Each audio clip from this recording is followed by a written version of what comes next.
Hello everyone, welcome to Unacademy. मैं हूं प्रियंका उपाध्याय और आप सभी लोगों का स्वागत है इस monthly current affair quiz series में। अन अकेडमी, जैसा आप सभी लोग जानते होंगे, इंडिया का नंबर 1 ई लर्निंग प्लेटफॉर्म है और वहां पर मैं प्रियंका उपाध्याय आप लोगों की मदद करूंगी to cover the current affairs part for the competitive examinations. Now जितने भी लोग एमपीपीएससी व्यापम की तैयारी कर रहे हैं उनके लिए, या रादर जो दूसरे स्टूडेंट्स हैं जो अलग कॉम्पिटिटिव एग्जाम्स की तैयारी कर रहे हैं, उनके लिए ये एक कंपाइल्ड, एक वन स्टॉप सोल्यूशन हमने तैयार किया हुआ है, जहां पर पूरे मंथ के, अप्रैल मंथ से हम लोग यहाँ पर शुरू कर रहे हैं, अप्रैल मंथ के जितने भी इंपॉर्टेंट इवेंट, जितने भी इंपॉर्टेंट न्यूज हैं, उसका कवरेज यहाँ पर इस प्रेजेंटेशन में किया गया है। ठीक है। सो डेली बेसिस पे तो हम लोग करंट अफेयर्स फॉलो करते ही हैं, बट एक रिविजन के लिए, एक क्विक नोट्स के लिए, एक लास्ट टाइम मिनट नोट्स के लिए ये एक कंपाइलेशन आपके लिए किया गया है, जहां पर आप पूरे मंथ के एक साथ करंट अफेयर्स को देख सकते हो। ठीक है। तो ऐसे ही करके हम लोग मंथली बेसिस पे 50 क्वेश्चंस का एक सेट आप लोगों के सामने लेकर आएंगे। ठीक है। जहां पर आप उसको पूरा गो थ्रू कर सकते हैं और एक बहुत ही क्विक तरीके से आपकी करंट अफेयर्स की तैयारी हो जाएगी। ठीक है। अन अकेडमी के द्वारा अभी एक मॉक टेस्ट सीरीज लॉन्च किया हुआ है, जो कि 17 मई से चालू होने वाला है और ये कंटिन्यूड रहेगा जुलाई तक। तो जितने भी लोग हैं जो पीएससी की तैयारी कर रहे हैं, या रादर अपनी प्रेपरेशन को एनालाइज करना चाहते हैं, तो वो इस मॉक टेस्ट के लिए जरूर एनरोल करें। फ्री रजिस्ट्रेशन है, कोई भी इसमें चार्जेस नहीं लगेगा। अन अकेडमी का जो एमपीपीएससी व्यापम चैनल है, वहां पर आपको इसकी लिंक मिल जाएगी, तो वहां से आप इसको एनरोल कर सकते हैं। ठीक है। तो ये मॉक टेस्ट जो बनाए जाएंगे, जो पेपर्स बनाए जाएंगे, जो इवेल्युएशन किया जाएगा, वो एमपीपीएससी के टॉप एडुकेटर्स और टॉपर्स के द्वारा किया जाएगा। तो काफी एक इम्पॉर्टेंट और अच्छी अपॉर्चुनिटी है आपके पास में, जहां पर आप अपनी तैयारी को थोड़ा सा जज कर सकते हैं कि कितने लेवल की आपकी प्रिपरेशन हो चुकी है और कौन से सब्जेक्ट्स में आपको और मेहनत करने की जरूरत है। ठीक है। तो प्लीज इस मॉक टेस्ट सीरीज के लिए आप लोग अपना एनरोलमेंट करें और अपनी प्रेपरेशन को एनालाइज करें कि कहाँ पर गड़बड़ है या कहाँ पर बिल्कुल अच्छे तरीके से गाड़ी चल रही है। ठीक है। चलिए, अन अकेडमी प्लस प्लेटफॉर्म के बारे में मैं आपको बता दूं कि मैं वहां पर आप लोगों के लिए काफी सारे लाइव क्लासेस कंडक्ट करती हूँ। जीएस पेपर 2, 3 एंड 4, इन तीनों पेपर्स के जो काफी इंपॉर्टेंट टॉपिक्स हैं, उनसे रिलेटेड मैंने प्लस कोर्सेज लॉन्च किए हुए हैं और उसके लिए आपको एक सब्सक्रिप्शन लेना होगा, जिसकी लिस्ट यहाँ पर आपके सामने दिख रही होगी आपको। और इसमें डिस्काउंट फैसिलिटी पाने के लिए ये रेफरल कोड आप मेरा यूज कर सकते हैं।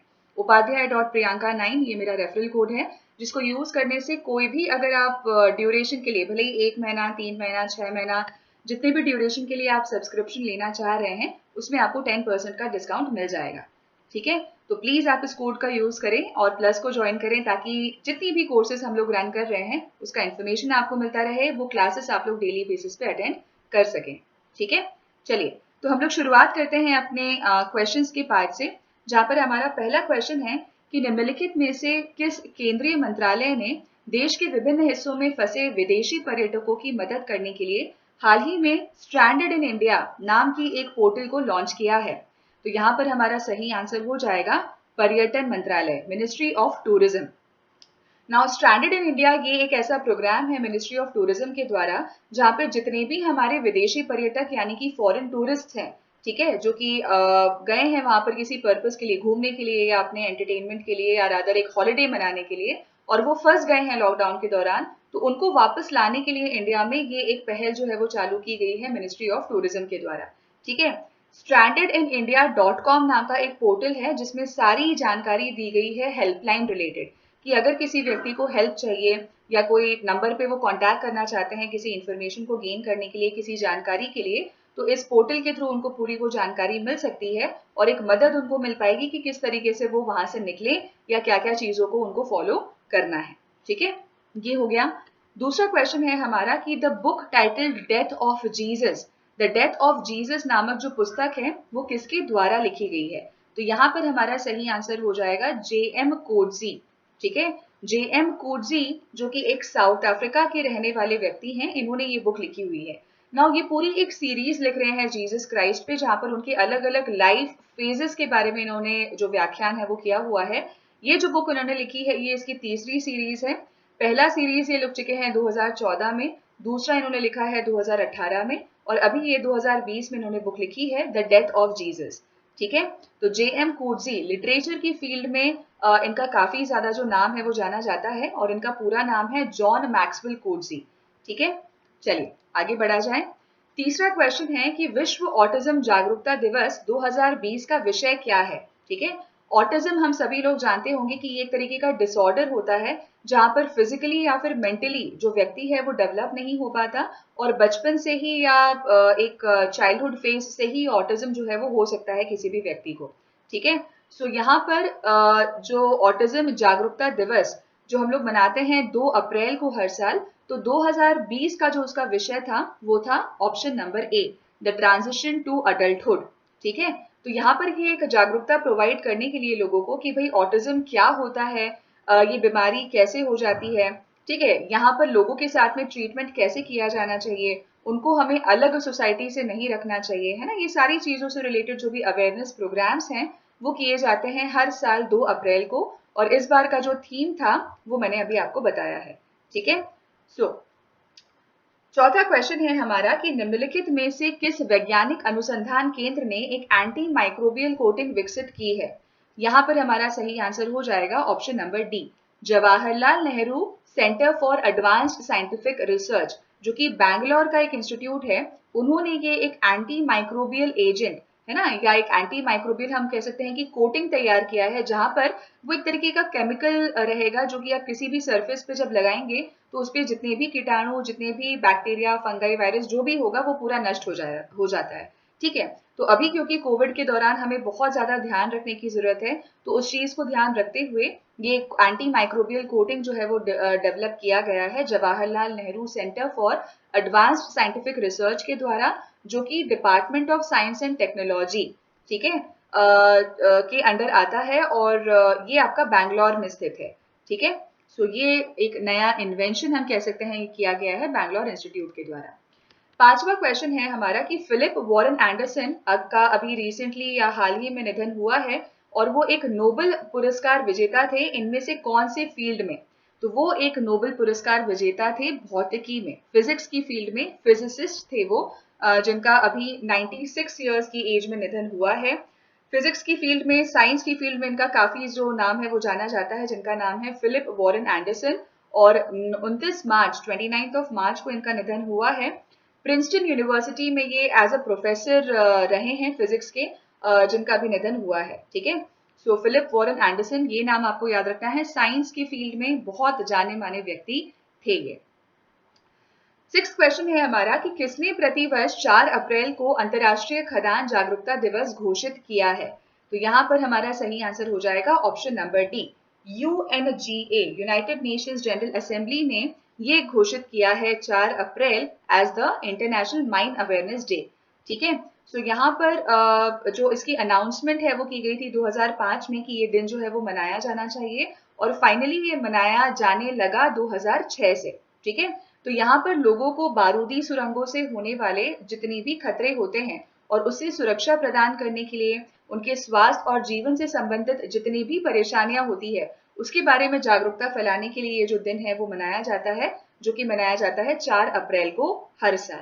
ठीक, नाउ आगे हम लोग बढ़ते हैं कि भारत और कौन सा देश है जिसने 1 अप्रैल 2020 को अपने द्विपक्षीय राजनयिक संबंधों के 70 वर्ष पूरे कर लिए हैं। तो यहाँ पर हमारा सही आंसर हो जाएगा चाइना। चाइना और इंडिया दोनों के रिलेशंस को अभी 70 वर्ष पूरे हो चुके हैं, जहां पर 1950 में इंडिया जो है वो एक नॉन कम्युनिस्ट कंट्री की तरह जो चाइना के साथ में एक हम कह सकते हैं कि डिप्लोमेटिक रिलेशंस उन्होंने चालू किए थे। और यहाँ पर अभी ये प्लान किया गया था कि इनका जो मतलब जो ये 70th एनिवर्सरी है, वहां पर इंडिया और चाइना दोनों कंट्रीज में कुछ इंपॉर्टेंट इवेंट्स या सेलिब्रेशंस किए जाएंगे, बट कोविड के चलते क्योंकि ये अभी पॉसिबल नहीं हो पा रहा है तो उन्होंने अभी उसको कैंसिल किया है। ठीक है, तो इंडिया और चाइना के दोनों के रिलेशंस को अभी 70 इयर्स कंप्लीट हो चुके हैं 1 अप्रैल 2020 को। नाउ राष्ट्रीय समुद्री दिवस प्रतिवर्ष कब मनाया जाता है? राष्ट्रीय समुद्री दिवस जो है वो मनाया जाता है 5 अप्रैल को, अप्रैल 5 को ये मनाया जाता है, नेशनल मैरीटाइम डे। ठीक है, नाउ ये हर साल या रादर हम कह सकते हैं कि पूरी कंट्री में 5 अप्रैल को मनाया जाता है, जहां पर इसका उद्देश्य है कि जो अंतर महाद्वीपीय व्यापार है ताकि और उसके अलावा जो वैश्विक अर्थव्यवस्था है, इकोनॉमिक डेवलपमेंट को ध्यान में रखते हुए ये जो ऑब्जर्वेशन है वो किया जाता है। ठीक है, इसका सबसे पहला जो सेलिब्रेशन है वो मनाया गया था 1964 में, 5 अप्रैल 1964 में। ठीक है, थीम की अगर हम लोग बात करें, जो विषय है 2020 का, उसकी अगर हम लोग बात करें तो वो है sustainable shipping for a sustainable planet. ठीक है, तो ट्रेडिंग पैटर्न को इम्प्रूव करने के लिए किसी भी कंट्री या अदर कंट्रीज के इकोनॉमिक डेवलपमेंट को ध्यान में रखते हुए ये मैरी टाइम डे जो है हम लोग मनाते हैं 5 अप्रैल को हर साल। ठीक, चलिए आगे बढ़ते हैं। 5 अप्रैल 2020 को बाबू जगजीवन राम जी की कौन सी जयंती मनाई गई है? तो यहाँ पर इसका सही आंसर हो जाएगा 112वीं। ठीक है, 112th जो आपका सेलिब्रेशन है, जयंती जो है वो उनकी मनाई गई थी। ठीक है, सो यहाँ पर 5 अप्रैल को जो हमारे प्राइम मिनिस्टर मोदी जी हैं उन्होंने श्रद्धांजलि भी अर्पित की है हमारे फ्रीडम फाइटर को, और जो हमारे पूर्व डिप्यूटी प्राइम मिनिस्टर रहे हैं जगजीवन राम जी, उनको। ठीक है, जगजीवन राम जी की अगर हम लोग बात करें तो इनको बाबूजी के नाम से संबोधित किया जाता था, जहां पर इन्होंने एक वर्ल्ड रिकॉर्ड बनाया है एक सांसद के रूप में, जहां पर 1936 से लेकर 1986 तक ये जो है सांसद रहे हैं। ठीक है, बहुत सारी मिनिस्ट्रीज को भी इन्होंने हैंडल किया हुआ है। अगर हम लोग कम्युनिकेशंस की बात करें, रेलवेज की बात करें, वहां पर इन्होंने अपना जो योगदान है वो दिया है, अपना जो प्रतिनिधित्व है वो बताया है। और इंडिया के ये पहले दलित डेप्यूटी प्राइम मिनिस्टर रहे हैं। और इसके अलावा हम लोग बात करें तो quit India movement, Mahatma Gandhi ji के द्वारा जो क्विट इंडिया मूवमेंट की पहल चालू की गई थी, उसमें भी इनका एक बहुत ही महत्वपूर्ण भूमिका जो है वो नजर आई है। ठीक, तो ये है बाबू जगजीवन राम जी, जिनका अभी जो जयंती है वो मनाई गई थी। निम्नलिखित में से कौन 24वें तीर्थंकर थे जिन्होंने जैन धर्म को पुनर्जीवित किया है? तो ये बहुत ही एक जनरल सा और बहुत ही ऑब्वियस क्वेश्चन है, जो कि है महावीर। ठीक है, लॉर्ड महावीर जो आपके जैन धर्म के 24वें तीर्थंकर माने जाते हैं, या वो 24वें तीर्थंकर थे, उन्होंने वापस से पुनर्जीवित किया है जैन धर्म को।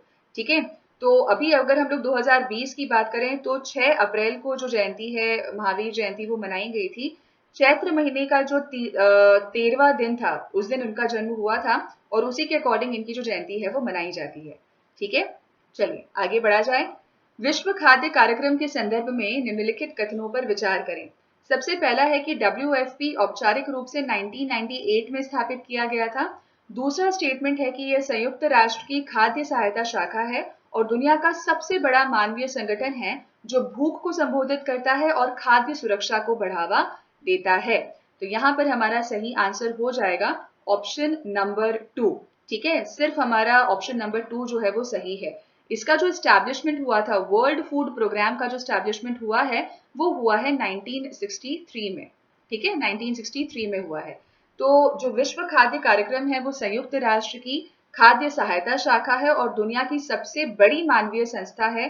सबसे बड़ा ये ह्यूमैनिटेरियन ऑर्गेनाइजेशन है जो कि भूख को, यानी कि हंगर को संबोधित करता है और फूड सिक्योरिटी को ये प्रमोट करता है। ठीक है, चलिए आगे बढ़ा जाए। विश्व स्वास्थ्य दिवस प्रतिवर्ष 7 अप्रैल को मनाया जाता है। विश्व स्वास्थ्य दिवस 2020 का विषय क्या था? ठीक है, वर्ल्ड हेल्थ डे जो हम लोग ऑब्जर्व करते हैं 7 अप्रैल को हर साल। ठीक है, तो उसका थीम जो था इस बार 2020 में, वो था support nurses and midwives. Midwives का मतलब होता है वो लेडीज, या जैसे हम लोग दाई बोलते हैं हिंदी में, जो कि जो प्रेग्नेंट लेडीज हैं उनका ख्याल रखती हैं, उनकी डिलीवरी रिलेटेड जो एक्टिविटीज हैं उसमें हेल्प करती हैं, उनको मिडवाइव्स कहा जाता है। ठीक है, तो यहाँ पर जो वर्ल्ड हेल्थ ऑर्गेनाइजेशन है, उन्होंने 7 अप्रैल को डेडिकेट किया हुआ है कि इस दिन वर्ल्ड हेल्थ डे मनाया जाएगा, जहाँ पर जितने भी हमारे हम कह सकते हैं कि कर्मी हैं, जो आपके हेल्थ एक्टिविस्ट्स हैं, है ना, उन लोगों को ये समर्पित किया जाता है। रादर उनके कंट्रीब्यूशन को सराहा जाता है कि कितनी मुश्किल से, कितने चैलेंजेस को फेस करते हुए वो बिल्कुल अपने काम पर अडिग रहते हैं, लोगों के स्वास्थ्य का ध्यान रखते हुए उनको स्वास्थ्य रिलेटेड जितनी भी सर्विसेज हैं वो प्रोवाइड करते हैं। और इसी चीज को सम्मान देने के लिए ये जो 7 अप्रैल है वो मनाया जाता है as the world health day. World health day 2020 का जो थीम था वो था सपोर्ट नर्सेस एंड मिडवाइव्स। ठीक है, तो वर्ल्ड हेल्थ ऑर्गेनाइजेशन WHO के द्वारा ये ऑर्गेनाइज किया जाता है। ठीक, चलिए नेक्स्ट क्वेश्चन है कि नासा ने किस वर्ष में चंद्रमा के दक्षिणी ध्रुव पर पहला आधार शिविर आर्टेमिस स्थापित करने की योजना का अनावरण किया है? तो इसका सही आंसर हो जाएगा 2024। ठीक है, 2024 तक नासा ने ये बताया है कि आर्टेमिस जो कि एक पहला ह्यूमन बेस कैंप रहेगा वो सेटअप करेंगे, या रादर उसको जो है नासा सेटअप करेगा इन दी मून साउथ पोल। ठीक है, जो हमारा चंद्रमा का दक्षिणी जो ध्रुव है वहां पर पहला जो ये मानव शिविर है जिसका नाम है आर्टेमिस, उसको सेटअप किया जाएगा 2024 तक। ठीक, तो नासा के द्वारा अभी एक रिपोर्ट सबमिट की गई है नेशनल स्पेस काउंसिल में, जो कि आपका एक एडवाइजरी यूनिट है for the US president Donald Trump. ठीक है, तो एक रिपोर्ट उस अप्रूवल के आने के बाद में जो मिशन पे और आगे जो आगे काम किया जाना है वो किया जाएगा। ठीक है, तो बहुत सारी कंट्रीज की जो अलग अलग स्पेस एजेंसीज हैं, यूरोप, जापान, कनाडा, ऑस्ट्रेलिया, इन सारी स्पेस एजेंसीज की मदद के साथ में यह आर्टेमिस प्रोग्राम किया जाएगा। ठीक, चलिए नेक्स्ट क्वेश्चन है हमारा कि भारतीय सांस्कृतिक संबंध परिषद आईसीसीआर के संदर्भ में निम्नलिखित कथनों पर विचार करें। सबसे पहला है कि आईसीसीआर ने 9 अप्रैल 2020 को अपना जो 80th स्थापना दिवस है वो मनाया था। और सेकंड है कि भारतीय सांस्कृतिक संबंध परिषद आईसीसीआर की स्थापना मौलाना अबुल कलाम आजाद ने की थी। ठीक, तो यहाँ पर हमारा सही आंसर हो जाएगा केवल नंबर 2। ठीक है, यहाँ पर 2020 में जो हमने मनाया है दैट इज द 70th, 80 नहीं मनाया है, 70th जो हमारा स्थापना दिवस है वो मनाया गया था।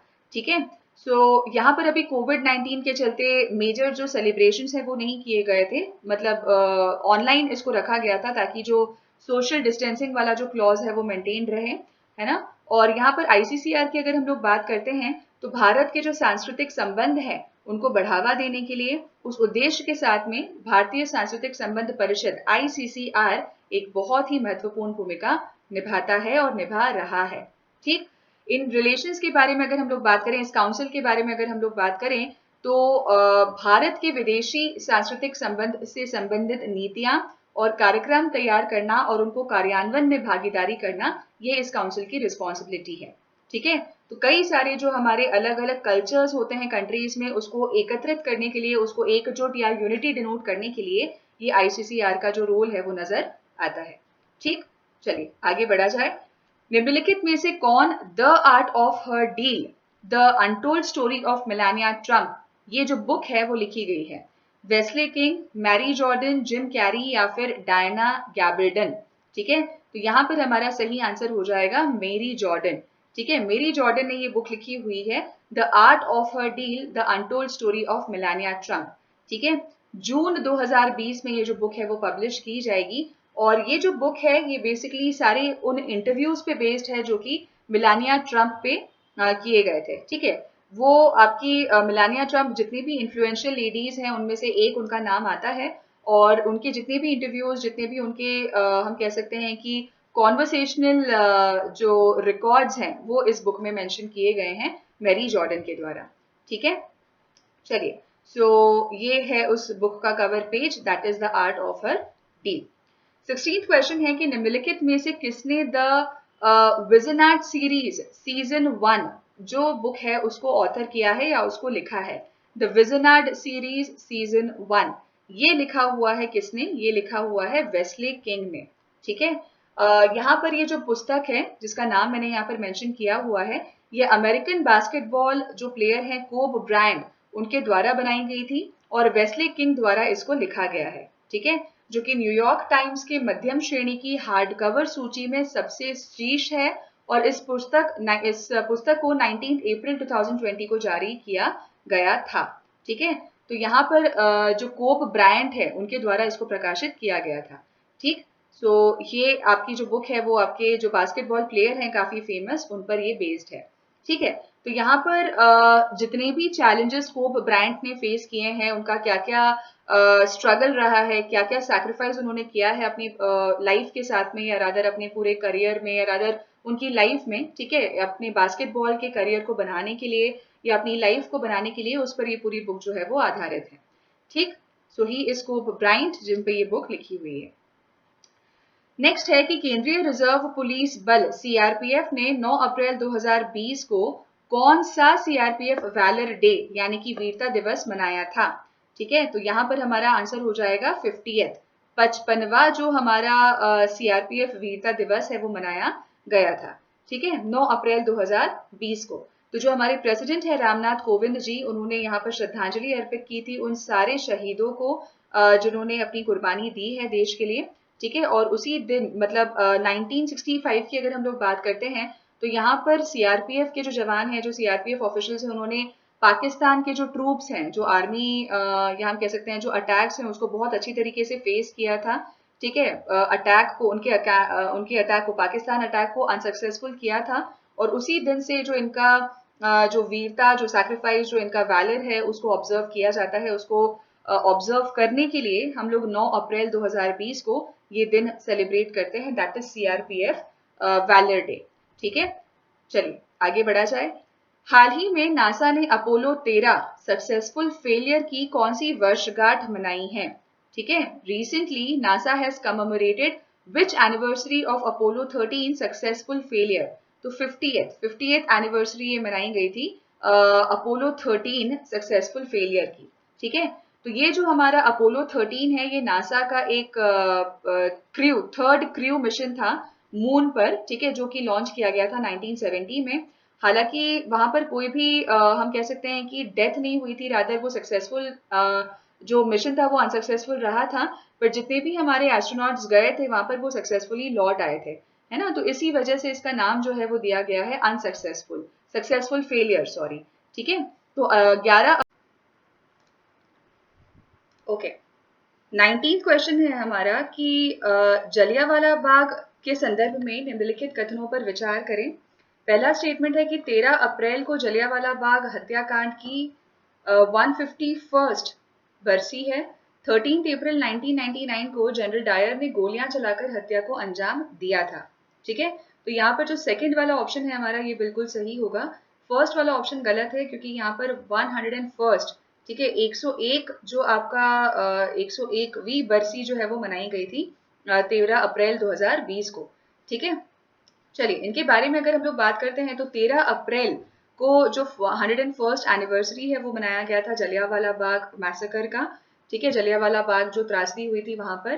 सो 1919 में 1919 में जस्ट 101 साल पहले यहाँ पर जो जनरल डायर है ब्रिटिश गवर्नमेंट के, वहां पर उन्होंने ओपन शूटिंग या ओपन फायरिंग जो है वो कर दी थी लोगों पर, स्पेशली जो सिख लोग हैं उन पर वो फायरिंग कर दी थी। उस टाइम पे रॉलत एक्ट चल रहा था, जहां पर जो है किसी भी तरीके का प्रोटेस्ट करना या नॉन फॉरेन गुड्स का जो एक्सेप्टेंस है उसके लिए मतलब फोर्स करना, ये कुछ मतलब प्रैक्टिसेस चल रहे थे उस टाइम पे। और उसी चीज को लेकर मतलब जब कुछ लोग इकट्ठे हुए थे अमृतसर से जलियांवाला बाग की तरफ, जब वो लोग जा रहे थे, तो उनका जो ग्रुपिज्म वहां पर हुआ था उसकी इन्फॉर्मेशन दे दी गई थी जनरल डायर को। ठीक है, तो और वहां पर उन्होंने पूरा जो शूटिंग है वो वहां पर कर दिया था सभी लोगों पे। और कई सारे लोग उसमें, मतलब महिलाएं, बच्चे, बूढ़े, सब लोग थे। और अपनी जान बचाने के लिए कोई कुएं में कूदा है, कोई कहीं कहीं छुप रहा था। पर बहुत ही एक दहशत जो है वो वहां पर फैल गई थी जलियांवाला बाग में, जहां पर ओपन शूटिंग की गई थी जनरल डायर के द्वारा। ठीक है, सो अभी जो 13 अप्रैल को, सॉरी जो 13 अभी आपका 13th जो अप्रैल है, उस दिन हमारा 101st एनिवर्सरी जो है वो मनाया गया था जलियांवाला बाग मैसेकर का। ठीक, चलिए आगे बढ़ते हैं। विश्व एथलेटिक्स चैंपियनशिप को कब तक स्थगित कर दिया गया है? तो वर्ल्ड एथलेटिक्स चैंपियनशिप्स जो हैं ये अभी स्थगित कर दिए गए हैं आपके 2022 तक। ठीक है, 2022 तक। सो यहाँ पर ये होने वाले थे 2021 में, बट कोविड के चलते, क्योंकि अभी कोई भी तरीके का स्पोर्ट इवेंट या गैदरिंग नहीं हो सकती है, इसीलिए इसको अभी पोस्टपोन कर दिया गया है 2022 तक। ठीक है, टोक्यो ओलंपिक्स ने जब ये डिक्लेयर किया था कि वो भी अपना इवेंट पोस्टपोन करने वाले हैं, उसके बाद ही वर्ल्ड एथलेटिक्स चैंपियनशिप्स ने भी ये डिक्लेयर कर दिया कि वो जो उनका इवेंट होने वाला था 2021 में अगस्त के महीने में, वो उसको पोस्टपोन करके 2022 में रखेंगे। ठीक, नेक्स्ट है कि अंबेडकर स्मरण दिवस या अंबेडकर जयंती प्रतिवर्ष कब मनाई जाती है? तो ये मनाई जाती है हमारी 14 अप्रैल को। ठीक है, 14 अप्रैल को हम लोग मनाते हैं, जहां पर ये दिन जो है आपका भीम जयंती के रूप में भी मनाया जाता है। और इस वर्ष 2020 में जो डॉक्टर भीमराव अंबेडकर जी हैं, उनका 129th एनिवर्सरी मनाया गया था। ठीक है, इनका जो जन्म है वो हुआ है 1891 में। महू जो इंदौर के पास में एक टाउन है, वहां पर इनका जन्म हुआ है। और इनका जो रियल सरनेम हम लोग अगर बात करें तो that was doctor Baba Saheb Ambedkar, है ना, अम्बा वादेकर उनका सरनेम था, जो कि अभी हम लोग उनको जानते हैं अम्बेडकर जी के नाम से, ठीक है, बट उनका एक्चुअल सरनेम वाज अम्बा वादेकर। ठीक, तो काफी सारे इंपॉर्टेंट कॉन्ट्रीब्यूशंस अम्बेडकर जी ने किए हैं। सबसे पहले अगर हम लोग बात करें अशोक चक्र की, कि जो नेशनल फ्लैग में हमारा अशोक चक्र है, उसकी पूरी हम कह सकते हैं डिजाइनिंग प्लस उसका जो प्लेसमेंट का क्रेडिट है वो जाता है उनको। उसके अलावा हम लोग बात करें तो इंडिया के सबसे पहले ये व्यक्ति थे जिन्होंने फॉरेन कंट्री में जाकर अपनी पीएचडी कंप्लीट की थी। इकोनॉमिक्स में इन्होंने अपना पीएचडी किया हुआ है, ठीक है। इसके अलावा इनके अचीवमेंट के बारे में बात करें तो लंदन म्यूजियम में कार्ल मार्क्स के साथ में इनका जो स्टैचू है वो बना हुआ है। मतलब जितने भी हमारे प्रख्यात लोग या फेमस पर्सनालिटीज रहते हैं, उनका लंदन म्यूजियम में स्टैचू जो है स्टैब्लिश या रादर सेटअप किया जाता है, और इनमें से अंबेडकर जी भी एक हैं। ठीक, इनका निधन जो है वो हुआ था 1956 में, 1956 में इनका निधन हो गया था। ठीक, चलिए आगे बढ़ा जाए। हिमाचल दिवस प्रतिवर्ष कब मनाया जाता है? तो हिमाचल दिवस प्रतिवर्ष मनाया जाता है आपका 15 अप्रैल को, 15 अप्रैल को हम लोग मनाते हैं हिमाचल डे, ठीक है। अब इसकी अगर हम लोग बात करेंगे तो इसकी जो स्थापना है, या रादर इसका जो फॉर्मेशन है, हम कह सकते हैं कि वो किया गया था 1948 में। 1948 में के बाद में हम लोग अगर बात करें तो 1950 में इसको सी कैटेगरी स्टेट मेंशन किया हुआ है। उसके बाद में 1956 में इसको एक यूनियन टेरिटरी जो है वो डिक्लेयर किया गया था। ठीक, उसके बाद में 1966 में जितने भी हमारे जो पहाड़ी क्षेत्र हैं पंजाब के, वो हिमाचल प्रदेश में शामिल किए गए थे। 1970 में यहाँ पर पार्लियामेंट ने या जो हम कह सकते हैं कि जो संसद है, उन्होंने हिमाचल प्रदेश का जो अधिनियम है वो पारित किया था, और फाइनली 1971 में ये एक पूर्ण राज्य के रूप में अस्तित्व में आया है। ठीक है, तो ये आपकी पूरी टाइमलाइन है रिलेटेड टू हिमाचल प्रदेश, जहां पर 25 जनवरी 1971 में ये एक स्टेट डिक्लेयर किया गया था। तो 25 जनवरी को ही इसका जो फाउंडेशन डे है ना, जो इसकी स्थापना दिवस है वो मनाई जाती है, और हिमाचल प्रदेश हमारे देश का 18वां जो राज्य है वो बना था। ठीक, नेक्स्ट क्वेश्चन है कि निम्न में से किस राज्य में सबसे महत्वपूर्ण पारंपरिक नृत्य त्योहार मेरू जात्रा मनाया जाता है? तो ये मनाया जाता है उड़ीसा में, ठीक है। उड़ीसा में मनाया जाता है मेरू जात्रा, जो कि अभी कोविड-19 के दौरान, है ना, अभी कोविड-19 के चलते जो गंजम डिस्ट्रिक्ट एडमिनिस्ट्रेशन है, उन्होंने इसको अभी बैन कर दिया है। उसमें किसी भी तरीके की गैदरिंग को यहाँ पर अलाउ नहीं किया जा रहा है, ठीक है।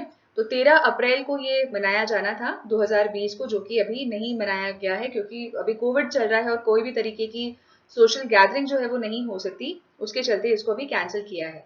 ठीक, तो ये जो मेरू जात्रा होता है, यहाँ पर 21 दिन का पूरा हम कह सकते हैं कि एक जो तपस्या की जाती है यहाँ के लोगों के द्वारा, और मतलब बहुत ज्यादा अपने आप को ये लोग पीड़ा, बहुत ज्यादा अपने आप को पीड़ा या हम कह सकते हैं कि मतलब तपस्या ये लोग करते हैं, जहाँ पे इनको लगता है कि इससे भगवान शिव और पार्वती जो है वो खुश होंगे। ठीक है, भगवान काली को या माता काली को एक श्रद्धांजलि अर्पित करने के लिए, या रादर एक श्रद्धा अर्पित करने के लिए ये जो आपका एक पूरा 21 दिन का जो तपस्या इवेंट है ना, वो हम कह सकते हैं वो मनाया जाता है इन ओडिशा। ठीक है, तो बिल्कुल भर तपती में धूप में ये लोग नाचना गाना करते हैं, चूल पर चलते हैं, और अपने आप को दंड देने का जो उद्देश्य है उनका यही है कि ये एक तरीके की श्रद्धा है जो ये दे सकते हैं भगवान या देवी देवताओं को। ठीक, सो दिस इज मेरू जात्रा, जो कि मनाया जाता है उड़ीसा में। नेक्स्ट हमारा क्वेश्चन है कि निम्नलिखित में से किस संस्थान ने बीईएल के साथ में मिलकर भारत की पहली दूरस्थ स्वास्थ्य निगरानी प्रणाली स्थापित की है? तो यहाँ पर हमारा आंसर हो जाएगा एम्स ऋषिकेश। ठीक है, all India institute of medical sciences Rishikesh ने जो बीईएल है, भारत इलेक्ट्रॉनिक्स लिमिटेड है, उनके साथ में मिलकर ये एक रिमोट हेल्थ मॉनिटरिंग सिस्टम, मतलब कि जगह जगह पर जाकर जो टेस्टिंग की जा सकेगी, फैसिलिटीज जो है वो दी जा सकेगी, उसका जो प्रोविजन है वो स्टार्ट किया हुआ है, विच इज इन इंडिया। ठीक है, इंडिया का पहला ऐसा रिमोट यूनिट है जो कि डेवलप किया गया है इन 2 यूनिट्स के द्वारा।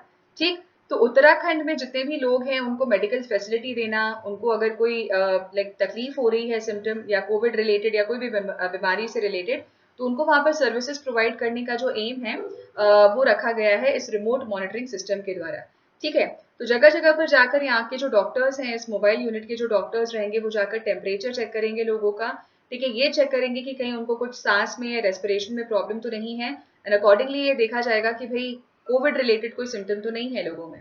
ठीक है, इसी के साथ में एक मोबाइल एप्लीकेशन भी यहाँ पर डाउनलोड करने के लिए बोला गया था लोगों को, एक डिजाइन किया गया था मोबाइल एप्लीकेशन, जहाँ पर कोई भी व्यक्ति जिसको लग रहा है कि कोविड से वो पीड़ित होने वाले हैं या सिम्टम उनको लग रहे हैं कुछ, तो वो उस मोबाइल एप्लीकेशन पे कांटेक्ट कर सकते हैं डॉक्टर्स से, ठीक है।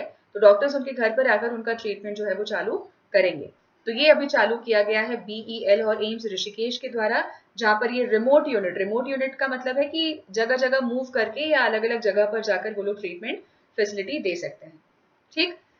25th क्वेश्चन है कि निम्नलिखित में से किस संगठन ने दक्षिण एशिया आर्थिक फोकस शीर्षक का एक रिपोर्ट जारी किया है?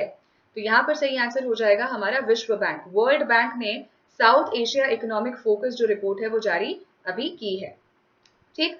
तो ये हमारा एक द्विवार्षिक रिपोर्ट है जहां पर टोटल 8 देश के जो आर्थिक वृद्धि है उसमें क्या सिचुएशन होगी या मतलब क्या बढ़ेगा क्या घटेगा, वो सारी चीजें इंफॉर्मेशन जो है वो इस रिपोर्ट के द्वारा दी जाती है, ठीक है।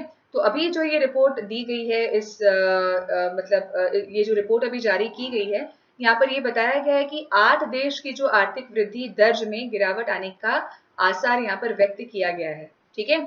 विश्व बैंक के अनुसार वित्त जो 1 अप्रैल से शुरू हुए वर्ष 2020 में भारत की जो अर्थव्यवस्था है वो 1.5% से लेकर 2.8% तक बढ़ने की उम्मीद है, ठीक है। और ये भी बोला गया है कि 2021 का जो वर्ष रहेगा वो इकोनॉमिक यानी कि अर्थव्यवस्था के संदर्भ में सबसे खराब या सबसे गिरावट वाला रहने वाला है 2021 का, ठीक है। तो साउथ एशिया इकोनॉमिक फोकस के बारे में अगर हम लोग बात करेंगे तो ये आपका एक सेमी एनुअल इकोनॉमिक अपडेट है, एक रिपोर्ट है जो कि इकोनॉमिक स्टेटस के बारे में बताता है। 8 मेजर कंट्रीज जिसमें हमारा अफगानिस्तान, बांग्लादेश, भूटान, इंडिया, पाकिस्तान, नेपाल, मालदीव्स और श्रीलंका, इन सभी स्टेट्स, इन सभी जो नेशंस हैं, कंट्रीज हैं, इनकी अर्थव्यवस्था के बारे में ये लोग रिपोर्ट जारी करते हैं, ठीक। तो ये आपका आंसर हो जाएगा, जो कि अभी जारी करता है कौन? ये जारी करता है वर्ल्ड बैंक, ठीक। चलिए आगे बढ़ा जाए। चलिए तो शुरुआत करते हैं अपने 26th क्वेश्चन से, जहां हमारा सवाल है कि भारतीय संविधान के निम्नलिखित अनुच्छेद में से कौन सा केंद्रीय प्रशासनिक न्यायाधिकरणों से संबंधित है, ठीक है।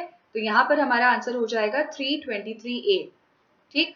अब अगर हम लोग बात करते हैं सेंट्रल एडमिनिस्ट्रेटिव ट्रिब्यूनल की, तो ये हमारा एक ऐसा यूनिट है जो कि जितने भी विवाद होते हैं, डिस्प्यूट होते हैं रिलेटेड टू द रिक्रूटमेंट, ठीक है, उनकी जो टर्म है काम करने की, जो हमारे पब्लिक सर्विसेज में काम करते हैं लोग या ऑफिशियल्स, उनका जो टर्म रिलेटेड कोई भी अगर डिस्प्यूट रहता है या सर्विस रिलेटेड कोई भी अगर डिस्प्यूट या विवाद रहता है, उसका पूरा हैंडलिंग जो है वो इस सेंट्रल एडमिनिस्ट्रेटिव ट्रिब्यूनल के द्वारा किया जाएगा, ठीक। सो यहाँ पर ये आपका बताया जाता है आर्टिकल 323A के अंदर, ठीक है, जो आपका इंडियन कॉन्स्टिट्यूशन में मेंशन्ड है।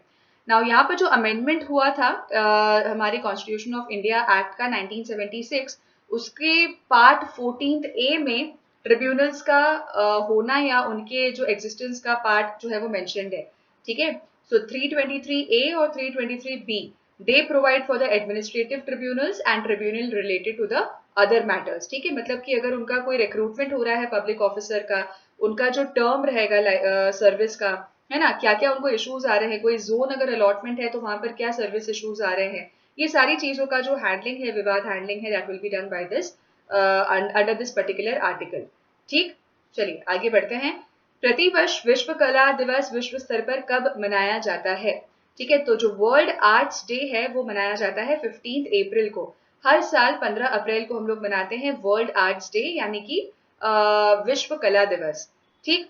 सो यहाँ पर ये जो हमारा डे है जो ऑब्जर्व किया जाता है विश्व भर में, ये इंटरनेशनल एसोसिएशन ऑफ आर्ट, ठीक है, इसके द्वारा अडॉप्ट किया गया था, जो कि यूनेस्को का एक पार्टनर है। और यहाँ पर ये अवेयरनेस यानी कि जागरूकता प्रोवाइड करते हैं रिलेटेड टू क्रिएटिविटी, ठीक है, कि आर्ट क्या होता है, क्रिएटिविटी क्या होती है और उसकी क्या इंपॉर्टेंस है, उसके बारे में यहाँ पर जागरूकता प्रोवाइड की जाती है।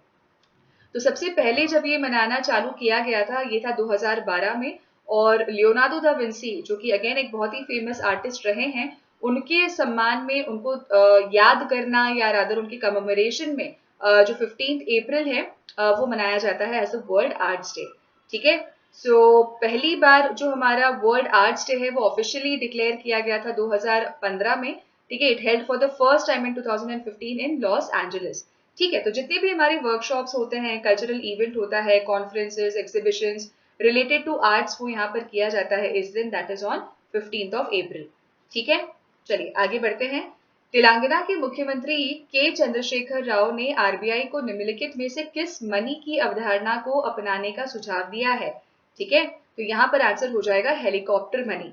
हेलीकॉप्टर मनी का बेसिकली मतलब क्या होगा कि यहाँ पर आरबीआई से रिक्वेस्ट की जाती है, आरबीआई को बोला जाता है कि वो जो करेंसी है उसका प्रिंटिंग करें और फिर उसका जो हैंडओवर है वो गवर्नमेंट को दे दे, और फिर गवर्नमेंट, सेंट्रल गवर्नमेंट अलग अलग स्टेट गवर्नमेंट्स को वो पैसा रोल आउट कर देगी, और उसका कोई भी रीपेमेंट आरबीआई को नहीं किया जाएगा। मतलब वो पैसा जो उन्होंने दिया है गवर्नमेंट को यूज के लिए, इकोनॉमी में फ्लो बढ़ाने के लिए पैसे का, वो वापस से उनको दिया नहीं जाएगा।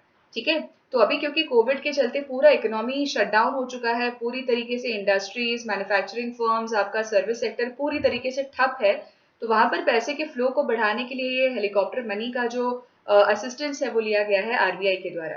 ठीक है, सो आरबीआई के थ्रू जो मतलब वो दिया जाता है, that is the request is made by Telangana. ठीक है, तेलंगाना स्टेट।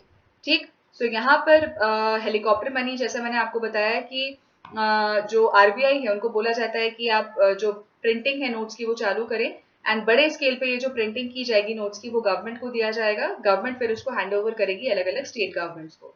ठीक है, so this is the helicopter money concept. Next is कि पोइला बैसाख कौन से स्टेट का एक फेस्टिवल है?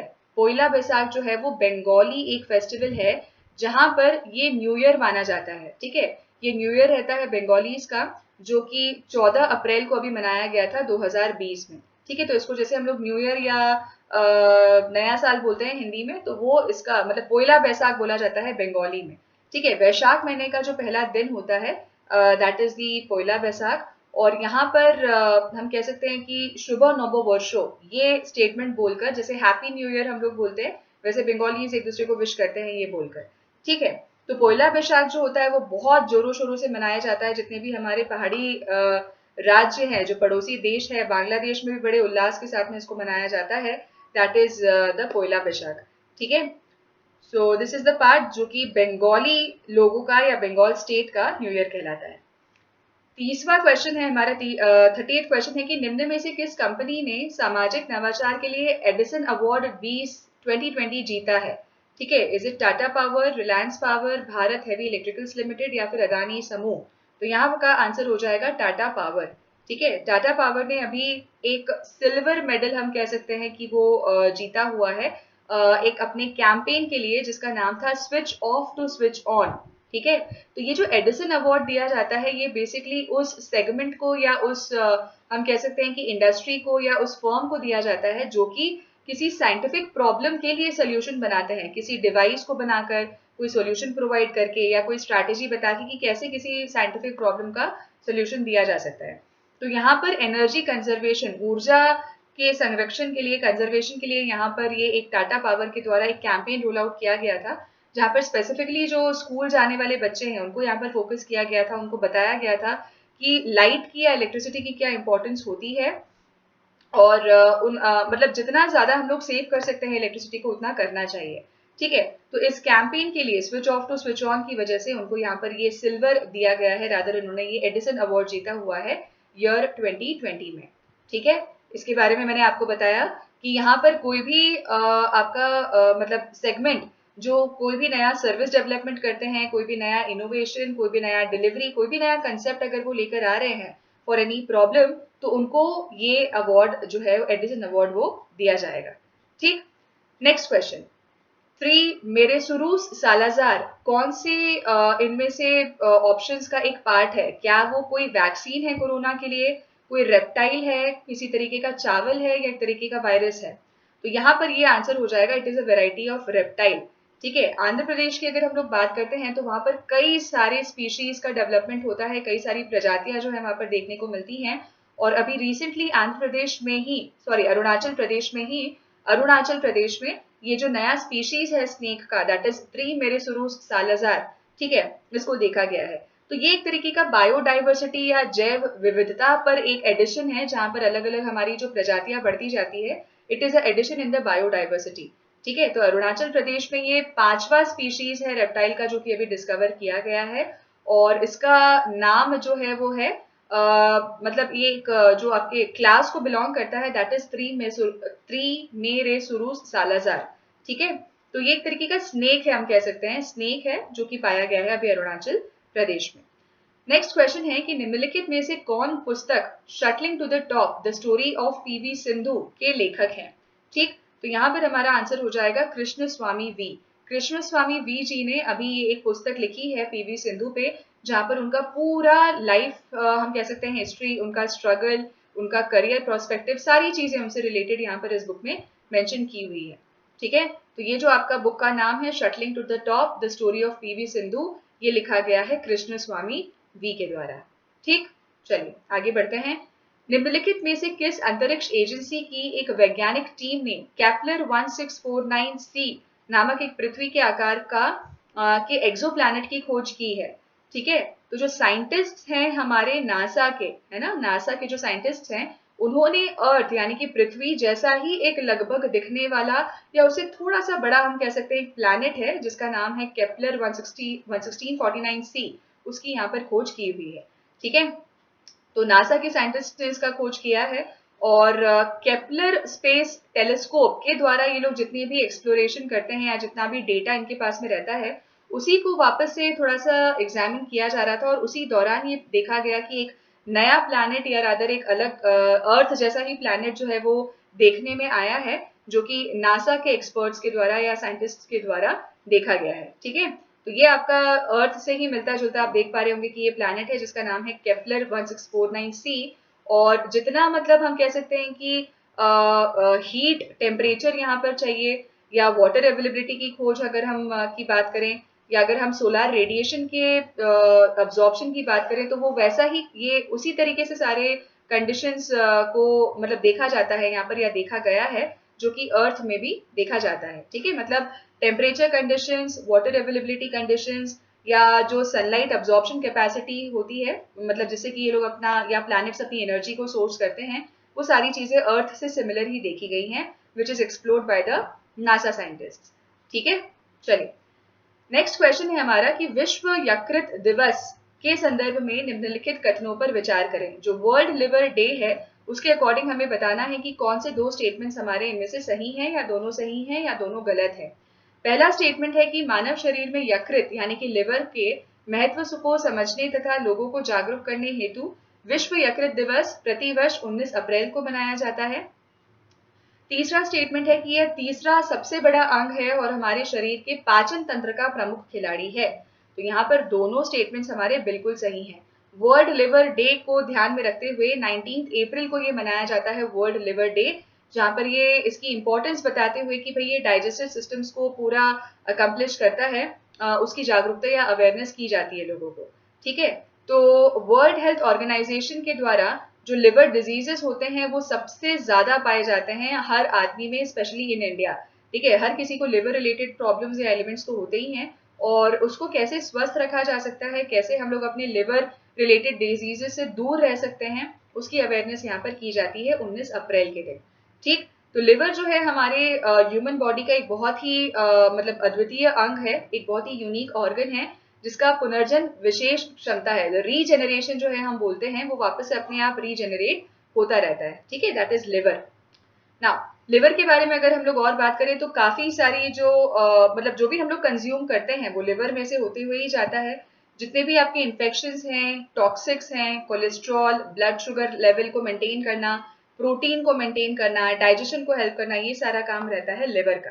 ठीक है, ये देखा गया है कि एटलीस्ट अगर हम लोग 75% ऑफ लिवर को भी अगर हटा देते हैं ह्यूमन बॉडी से, तो ह्यूमन बॉडी कभी मतलब मरेगी नहीं, या फिर वो कुछ होता नहीं है, वो अपने आप रीजेनरेट होता रहता है। ठीक है, अपने आप जो है वो फॉर्म होता रहेगा। ठीक है, सो इसीलिए लिवर को मेंटेन करने के लिए एक अच्छी लाइफस्टाइल, एक अच्छा खान पान, या एक अच्छा जो हम कहते हैं कि प्रोटीन इंटेक जो है वो लेना चाहिए, जिससे कि लिवर रीजेनरेशन में किसी भी तरीके की बाधा ना आए।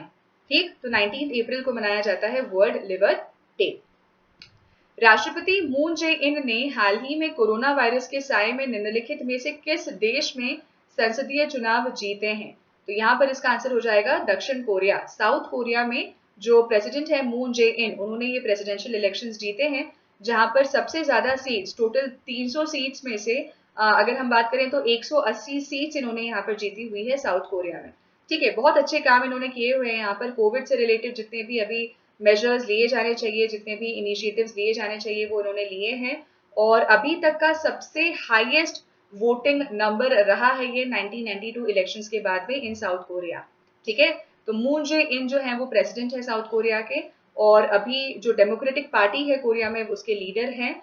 और 12वें वो प्रेसिडेंट अभी 12वें प्रेसिडेंट या उसके फॉर्म में उन्होंने शपथ ली है साउथ कोरिया इन 2017। ठीक है, और वो वापस से अभी जीते हैं, that is as the president of South Korea. So he is President Moon Jae-in, that is who belongs to the country South Korea.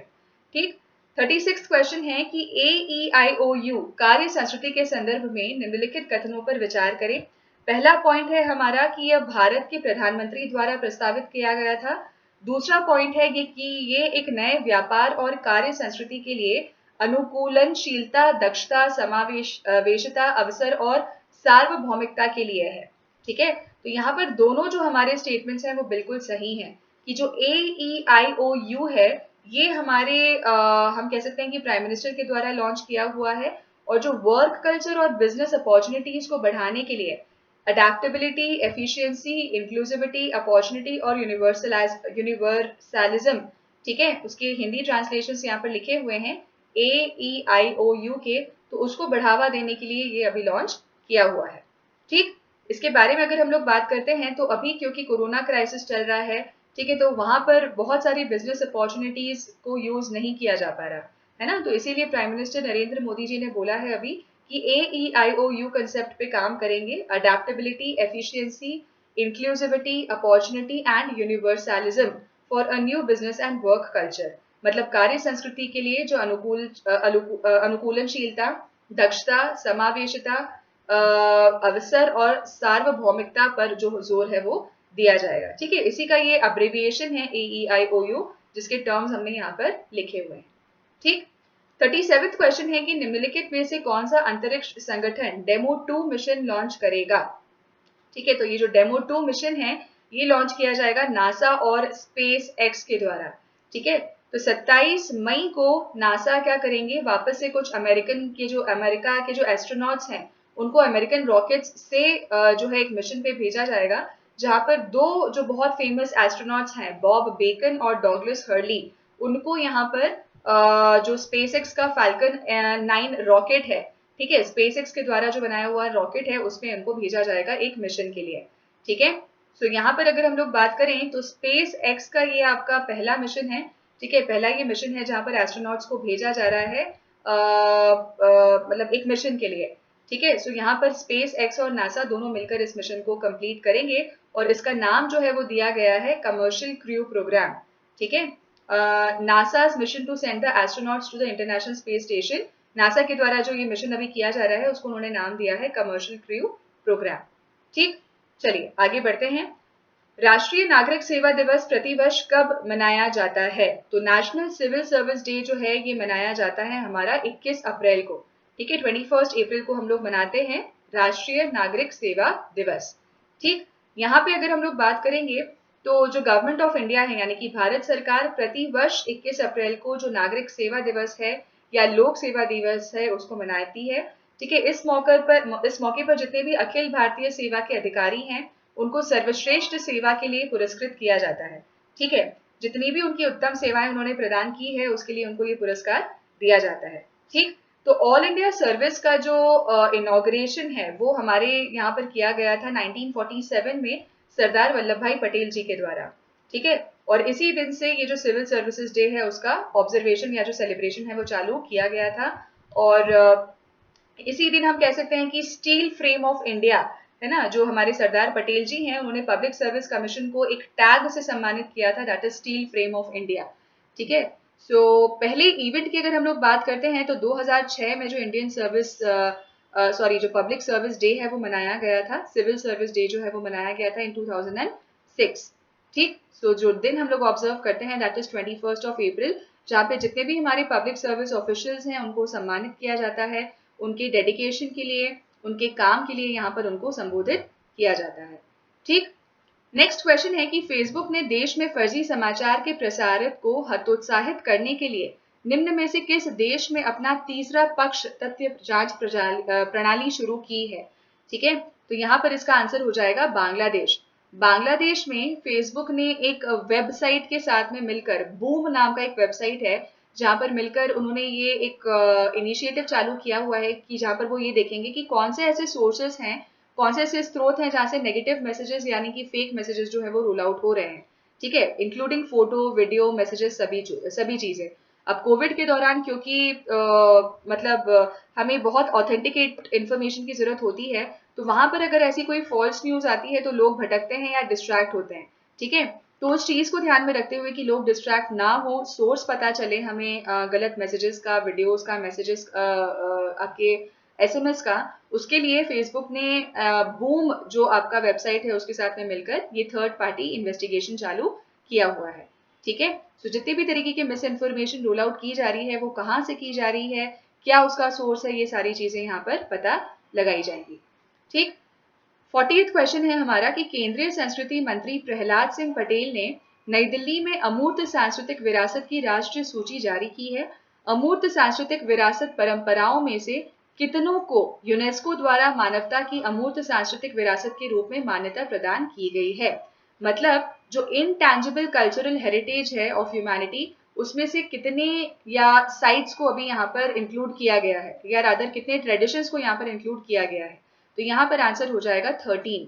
ठीक है, 13 ट्रेडिशंस को यहाँ पर इंक्लूड किया गया है, जहां पर रिसेंटली अभी जो नेशनल लिस्ट अभी रोल आउट की गई थी प्रहलाद सिंह जी पटेल के द्वारा for the intangible cultural heritage new Delhi में, वहां पर 13 नए एडिशंस हुए हैं।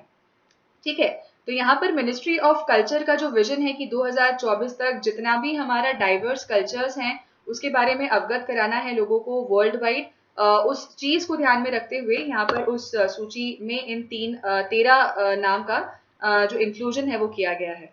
ठीक है, जहां पर मैं बात करती हूँ इनटैंजिबल की, मेरा मतलब है कि जितने भी हमारे सांस्कृतिक विरासत के वाहक के तौर पर भाषा सहित मौखिक परंपराएं और अभिव्यक्तियां, ठीक है, जो प्रदर्शन कलाएं हैं, सामाजिक जो प्रथाएं हैं, प्रकृति और विश्व से संबंधित जो ज्ञान या प्रथाएं हैं, वो सारी चीजें अलग अलग लोकेशन से, अलग अलग आपके जोन्स के उसमें इंक्लूड की जाती हैं। ठीक है, तो अभी 13 ऐसे एडिशंस यहाँ पर हुए हैं इनटैंजिबल कल्चरल हेरिटेज में, which is under the UNESCO list. ठीक, चलिए आगे बढ़ते हैं कि विश्व पृथ्वी दिवस के संदर्भ में निम्नलिखित कथनों पर विचार करें कि यह प्रतिवर्ष 22 अप्रैल को मनाया जाता है। सेकंड ऑप्शन है हमारा कि विश्व पृथ्वी दिवस 2020 का विषय क्लाइमेट एक्शन है। ठीक है, तो जो वर्ल्ड अर्थ डे है ये आपका मनाया जाता है कब? ये आपका मनाया जाता है 22 अप्रैल को ही, और अभी जो थीम था इसका 2020 में वो भी सही है, दैट इज क्लाइमेट एक्शन। ठीक ना, इसके बारे में अगर हम लोग बात करेंगे तो हर साल 22 अप्रैल को वर्ल्ड अर्थ डे हम लोग मनाते हैं, और 1970 में सबसे पहले ये मनाया गया था। ठीक है, 2020 का जो इसका थीम था वो था क्लाइमेट एक्शन। ठीक है, जहां पर जितने भी हमारे क्लाइमेट चैलेंजेस हैं या जितने भी हम कह सकते हैं कि प्रॉब्लम्स अराइज हो रहे हैं क्लाइमेट में या क्लाइमेट चेंजेस से रिलेटेड, उसको कैसे कम करना है, उसका निराकरण कैसे करना है, उस मोटिव के साथ में ये जो थीम है या ये जो डे है वो ऑब्जर्व किया गया था। ठीक है, सो ये जो मूवमेंट है, मतलब ये जो ऑब्जर्वेशन अर्थ डे का जो कंसेप्ट ये चालू किया है, ये किया है जूलियन पोइंग ने 1969 में, और उसके बाद से ही उन्होंने बताया था कि 22 अप्रैल से हर दिन या रादर हर साल ये दिन एज अ अर्थ डे मनाया जाएगा। ठीक है, सो 22 अप्रैल 2020 को 50वीं जो एनिवर्सरी है अर्थ डे की वो मनाई गई थी, जहां पर गूगल ने एक डूडल भी जो डेडिकेट है वो किया था बीज को, है ना, जो मक्खियां होती हैं, मधुमक्खियां होती हैं, उनको समर्पित किया था, जहां पर इनका एक बहुत ही इंपॉर्टेंट रोल समझ में आता है पॉलिनेशन के माध्यम से, है ना, कि पॉलिनेशन जब ये लोग करते हैं, पॉलिनेशन से मेरा मतलब है कि जो परागण होता है, परागण की विधि से दुनिया भर की जो फसलें हैं उसको 2/3 योगदान ये करते हैं, मतलब एग्रीकल्चरल प्रोडक्शन को हम कह सकते हैं कि बढ़ावा मिलता है मधुमक्खियों से, क्योंकि पॉलिनेशन एक्टिविटी में ये लोग इन्वॉल्व रहते हैं। ठीक है, तो उन्हीं के बेसिस पे ये जो डूडल है वो क्रिएट किया गया था by the Google on 22 April 2020। Next question है हमारा कि how the onion got its layers नामक पुस्तक निम्नलिखित में से किसके द्वारा लिखी गई है? तो ये लिखी गई है सुधा मूर्ति जी के द्वारा। ठीक है, यहाँ पर डेडिकेट इन्होंने किया हुआ है ये बुक्स उन सारे बच्चों को, जितने भी छोटे बच्चे हैं, यंग बच्चे हैं, उनके लिए ये एक ई बुक या फिर एक ऑडियो बुक जो है वो जनरेट की गई है, जिसका नाम है how the onion got its layers, और सुधा मूर्ति जी ने इसको अभी ऑथर किया हुआ है, मतलब इन्होंने इसको लिखा है। ठीक है, तो 23 अप्रैल 2020 को इसका रिलीज किया गया था। ठीक है, एक ऑडियो बुक है जहां पर बच्चे उसको सुन सकते हैं। कुछ स्टोरीज या जो भी उस बुक में मटेरियल लिखा हुआ है बाय सुधा मूर्ति, मतलब स्पेसिफिकली जो भी इंटरेस्ट रहता है यंग बच्चों का, उस पे थीमेटिक ये बुक डिजाइन या रादर ऑथर की गई है सुधा मूर्ति जी के द्वारा। ठीक है, how the onion got its layers. 43rd question है कि international girls in information and communication technology day 2020 के संदर्भ में हमें ये दो स्टेटमेंट दिए गए हैं जो हमें बताना है कि सही है या गलत है। पहला स्टेटमेंट है हमारा कि it is celebrated every year on the 4th Thursday of April, और सेकंड स्टेटमेंट है कि ये जो हमारा ITU है, इंटरनेशनल टेलीकम्युनिकेशन यूनियन, ठीक है, अंतरराष्ट्रीय दूरसंचार संघ, उसकी एक पहल है। तो यहाँ पर दोनों हमारे स्टेटमेंट बिल्कुल सही हैं। ठीक है, दोनों स्टेटमेंट्स हमारे बिल्कुल सही होंगे।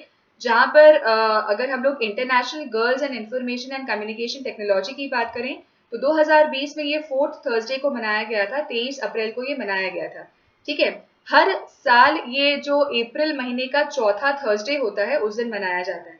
ठीक है, मेन ऑब्जेक्टिव इसका यही है कि जो विमेन एम्पावरमेंट है या लड़कियों का जो कॉन्ट्रीब्यूशन है या जो पार्टिसिपेशन है कम्युनिकेशन टेक्नोलॉजी की फील्ड में, उसको बढ़ावा देना और उनको उतनी ही अपॉर्चुनिटी या उतने ही इक्वल वेटेज के साथ में काम देना जो कि मेल्स को दिया जाता है इस फील्ड में। ठीक है, so this is the aim for this particular day. Okay, now 44th question है कि निम्न में से किस देश ने अपना पहला सैन्य उपग्रह लॉन्च किया है? ठीक है, फर्स्ट मिलिट्री सैटेलाइट जो लॉन्च की गई है वो की गई है ईरान के द्वारा। ठीक है, ईरान ने अपना एक पहला मिलिट्री सैटेलाइट लॉन्च किया है जिसका नाम है नूर। ठीक है, ये नूर जो नाम आप देख पा रहे हैं यहाँ पर, ये उस सैटेलाइट का नाम है और 22 अप्रैल को ये लॉन्च किया गया था। ठीक है, तो पहला ये मिलिट्री सैटेलाइट है जो कि ईरान के द्वारा अभी लॉन्च किया गया है।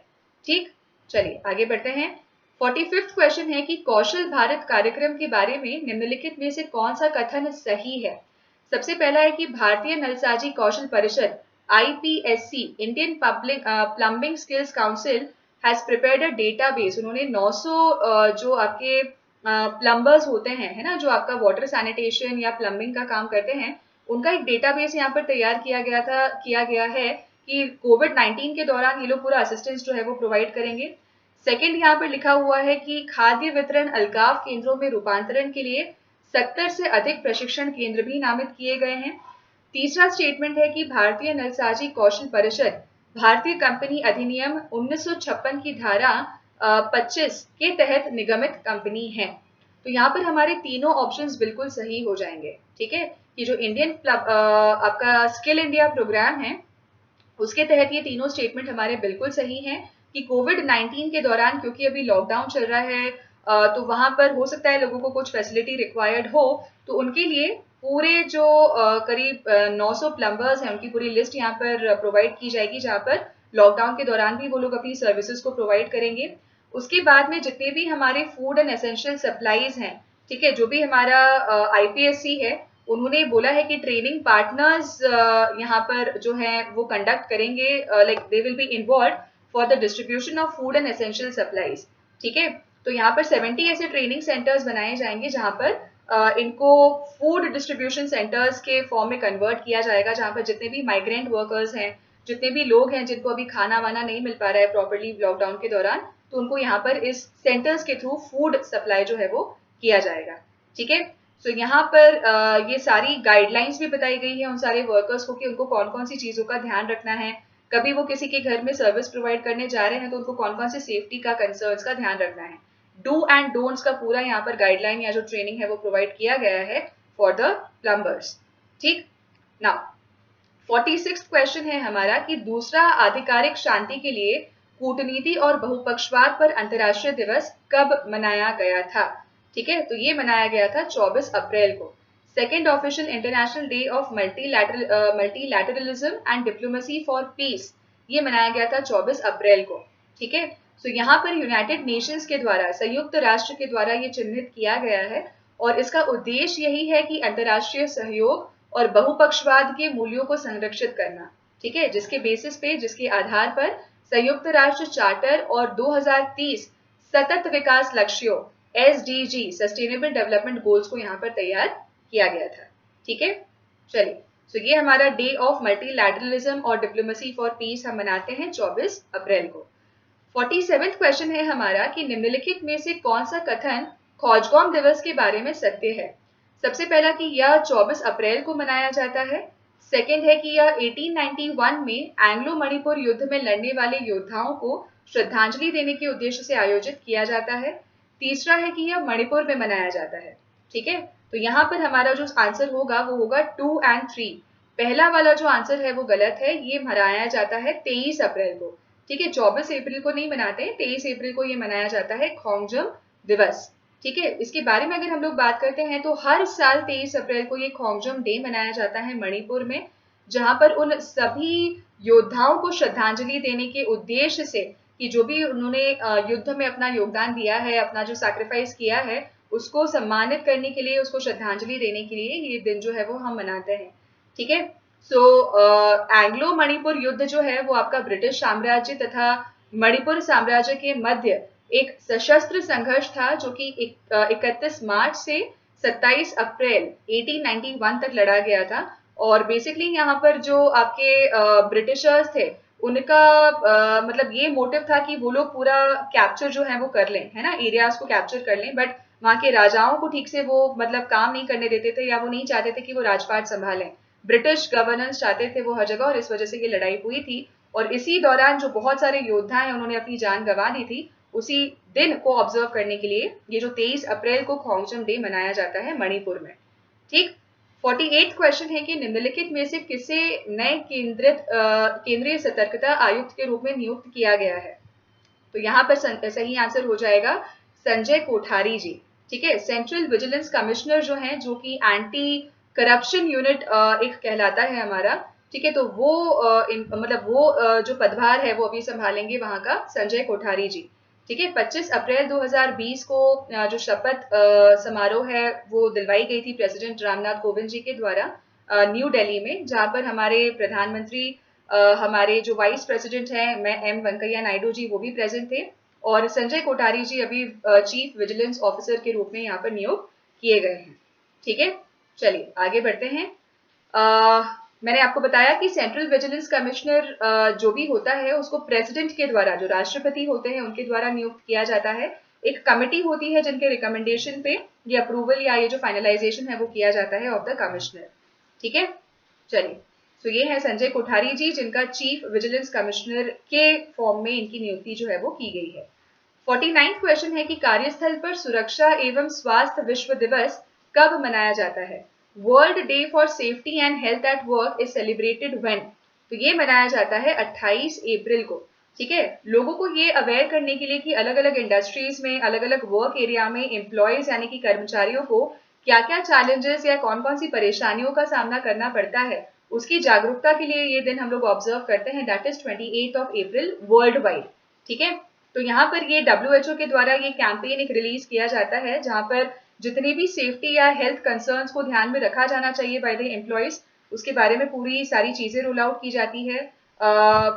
ये बताया जाता है, लोगों को अवेयर किया जाता है कि क्या क्या परेशानियां जो है वो एम्प्लॉयज को झेलनी पड़ती है, या जो मैन्युफैक्चरिंग इंडस्ट्रीज में काम करते हैं लोग, वर्कर्स जो काम करते हैं, उनको कौन कौन सी चीजों का सामना करना पड़ता है और कितने एक्सीडेंट्स जो है वो हो सकते हैं या होते हैं इंडस्ट्रियल एरियाज में, ठीक है। तो उनके डेडिकेशन को, उनके कंट्रीब्यूशन को यहाँ पर ध्यान में रखते हुए अवेयरनेस डे मनाया जाता है। दैट इज ऑन योर 28 अप्रैल, ठीक है। चलिए, लास्ट क्वेश्चन है हमारा कि जल जीवन मिशन निम्नलिखित में से किस मंत्रालय द्वारा कार्यान्वित किया जा रहा है।